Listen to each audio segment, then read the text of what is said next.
Brilliance Audio presents The Bone Jar by W Kane.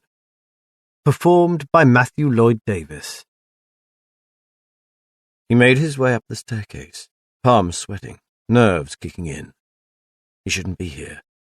In fact, he'd specifically been told not to go upstairs. Yet he couldn't help himself. It was a beautiful summer's day, and he'd taken himself off to the lake. But even there he couldn't shake the feeling of impending doom. So he'd returned. He hadn't encountered anyone on his way back and had felt like he was in one of those sci-fi films, where everyone disappears and you're the only person left. When he'd finally got back, there was no one there either. The building still and quiet. The only noise, the gentle ticking of the hall clock. As far as he knew, there were no visitors coming that afternoon, and the doctor wouldn't arrive until much later. The whole place appeared deserted. As he reached the top of the stairs, he paused, surveying the landing for any signs of life. All the doors off it were shut except one, right at the end, which was ever so slightly ajar. After a few minutes, when he felt as sure as he could be that he was alone, he slowly began moving towards it. He'd only taken 1 or 2 steps when he heard something, a slight whimper, and felt the hairs on the back of his neck stand up. Despite his sweating palms, which he wiped on his trousers, his throat was bone dry, and he longed for a drink of water. Then he heard it again, the whimper, only louder this time. He stopped halfway across the landing, heart pounding in his chest, and looked back at the staircase, wondering whether he should go and get help. But he found himself unable to move. The landing suddenly appeared vast, but retreat seemed out of the question, and the compulsion to go on non-negotiable.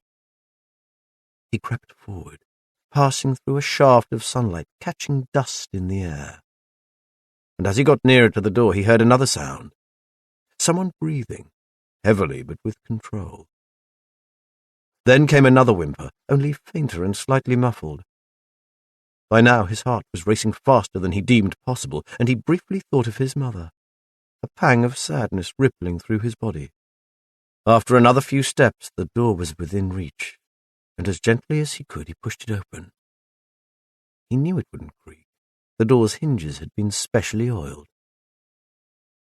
Inside the room, the curtains were drawn, as they often were, but he could still make out the bed on the left and a familiar shape beneath its covers. A small lamp cast a pool of light on a nightstand, intensifying the dark shadows in the rest of the room. As his eyes adjusted to the dim light, he realized that there was someone else in the room, the source of the breathing. They were leaning over the bed. He watched, transfixed, unsure of what he was witnessing, but instinct telling him it was something intensely private. He saw the bedclothes twitch, then lie still, and sensed the figure hunched over the bed relax. Suddenly aware that he'd been holding his breath, he let it out gently as the figure slowly straightened up. A long sigh, almost a sob, coming from somewhere deep inside.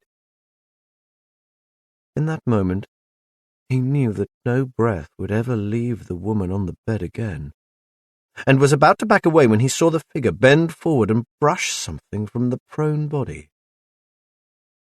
What little light there was in the room caught the feather as it floated to the floor and danced across the worn boards towards him.